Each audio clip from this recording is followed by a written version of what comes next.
Hey everyone, so this might seem kind of silly that I'm doing this, but this is actually a pretty emotional moment for me. Tonight is the last night with...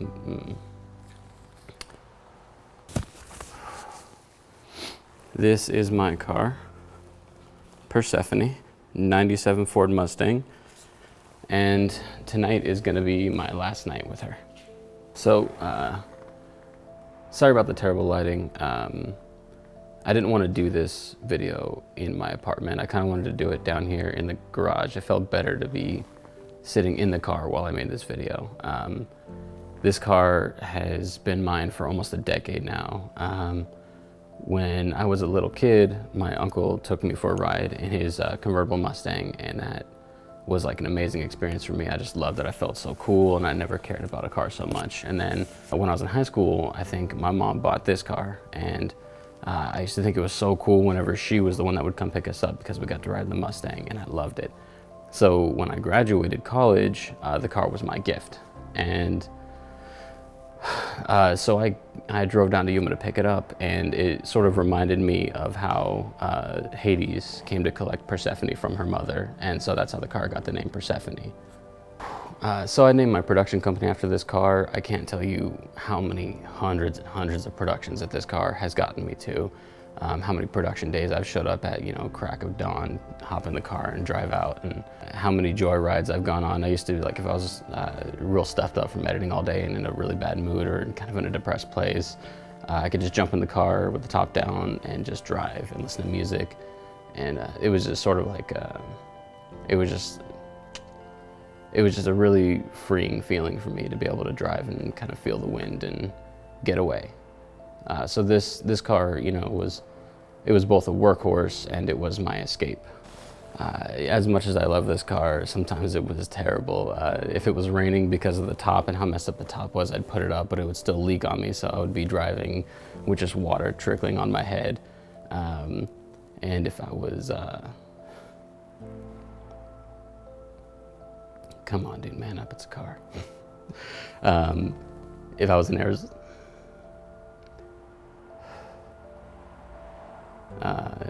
Arizona, summers would be like 120 degrees, and I would just be driving to production or driving to work, just baking in the car with the top down.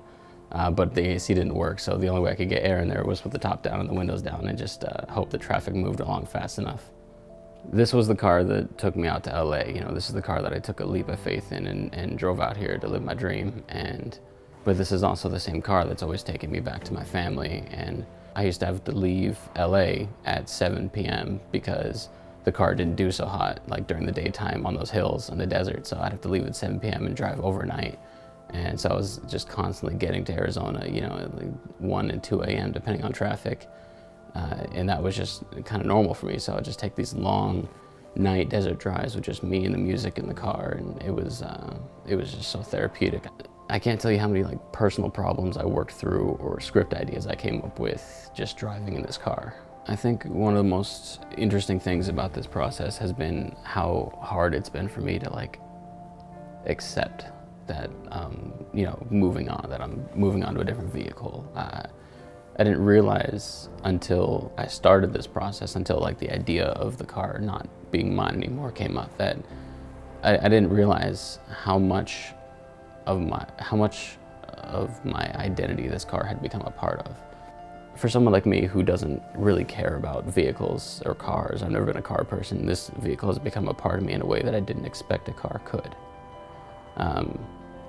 So it's surprisingly hard for me to find out how hard it is to just accept that I'm not gonna have the car after tomorrow. And this isn't a surprise.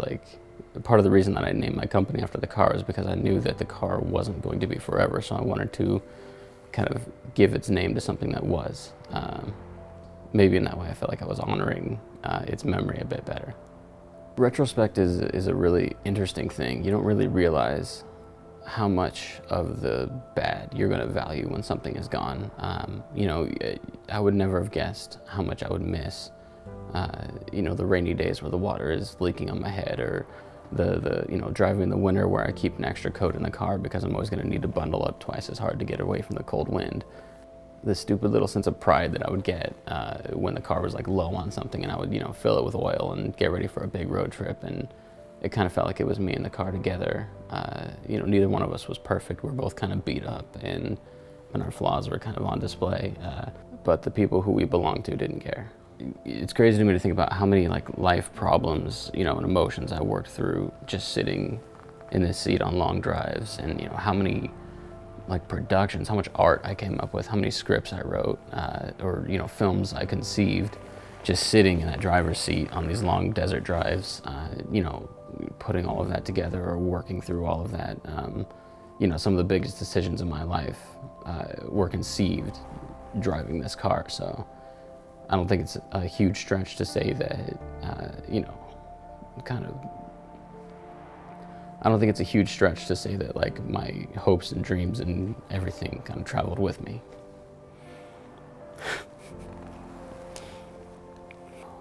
This car and I have been in and out of probably hundreds of mechanic shops, and we both had our fair share of tow truck rides, some, you know, from the middle of the desert out, and some just, you know, from my home to the nearest mechanic.